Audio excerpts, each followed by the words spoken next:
আজকে খিচুড়ি পিকনিক করলাম। ৫ রকমের ডাল, ৫ রকমের সবজি দিয়ে খিচুড়ি আর সাথে থাকবে ডিম ভাজি আর সালাদ।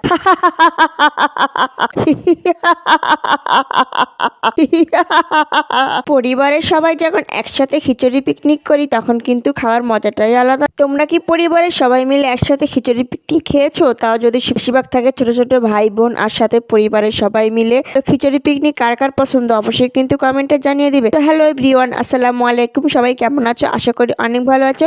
আলহামদুলিল্লাহ আজকে কিন্তু আমি অনেক ভালো আছি, তোমাদের দোয়া ও ভালোবাসায়। তোমরা জানো, কারণ পরিবারের সবাই মিলে অনেক দিন পর একসাথে পিকনিক করতেছি, তাও কিন্তু খেতে অনেক মজা লাগে আর রান্নাটাও কিন্তু অনেক মজার, অনেক টেস্ট হয়েছিল। আমি নিজের হাতে রান্না করেছি।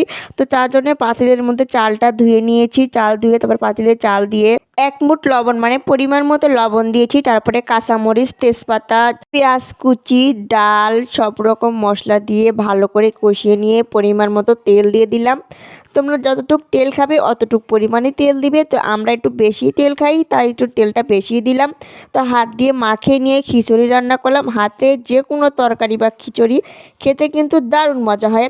তো দেখেন আমি এমন আগুন ধরিয়েছি, আমার উপর দিয়ে আগুন উঠে যাচ্ছে একটা বাঁশের ফালটার কারণে। তো এখন সব রকম মশলা হাতে মাখিয়ে নিয়ে ভালো করে চালটা একদম ভেজে নিচ্ছি কড়া করে। যত ভাজবেন তত কিন্তু খেতে মজা লাগবে আর সেন্টটাও কিন্তু দ্বিগুণ দারুণ বেড়ে যাবে। আর এখানে আমি ৫ রকমের সবজি কুটে নিয়েছিলাম। চালটা ভালো করে ধুয়ে এখন সবজিটা দিয়ে আবারও ভালো করে নাড়াচাড়া করে নেব, যাতে তোলাতে লেগে না যায়। লেগে গেলে কিন্তু পুরা গন্ধ লাগবে, খেতে অতটা ভালো লাগবে না।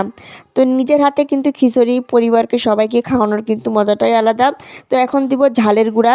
ঝালের গুঁড়া কিন্তু আগে দিলে পুড়ে যেত, তাই সব রকম মশলাপাতি ভেজে নিয়ে চাল ভেজে নিয়ে তারপরে ঝালের গুঁড়া দিয়ে আবার নাড়াচাড়া করে পরিমাণ মতো পানি দিয়ে দিলাম।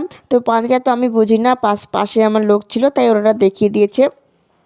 তো আমার খিচুড়ি রান্না শেষ। এখন আমি খিচুড়ি দেওয়ার জন্য অপেক্ষা করে আছি। তো এর ফাঁকে আমি ডিমটা ভেজে নেব।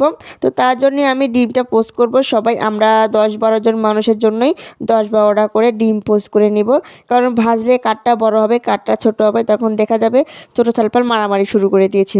তো এখন ডিমটা ফেটিয়ে নিয়ে ভালো করে তার উপরে লবণটা ছিটিয়ে দিলাম।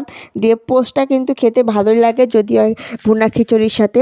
তো ভুনা খিচুড়ি কিন্তু আজ আমি অনেকবারই খেয়েছি, কিন্তু সবার সাথে পিকনিক করে এইভাবে কখনো মজা করে খাওয়া হয়নি। বেশি লবণ দিব না, বেশি লবণ দিলে আর কি বিষটা হয়ে যাবে, তাই হালকা একটু উপর দিয়ে লবণ ছিটিয়ে দিলাম।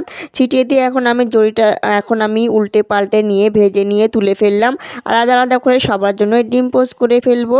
তো একটা ভাজা হয়ে গেছে, এখন আমি আরেকটা দেবো। তেলটা কিন্তু ছিঁড়ে, আর ডিম পোস্ট করতে কিন্তু তেল বেশি লাগে না, খিচুড়িতেই লাগে। তো খিচুড়ি হয়ে যাওয়ার পরে তারপরে আমি সরিষার তেল দিয়ে দিয়েছিলাম। তো এই যে খিচুড়ি এখন প্লেটে বেড়ে নিলাম, দেখছেন ছালার ডিম পোস্ট আর সাথে যদি লেবু থাকে তাহলে তো কোনো কথাই নেই। খাওয়াটা এতটা মজা ছিল, আপনারা যারা খাননি অবশ্যই বাসায় ট্রাই করে খাবেন।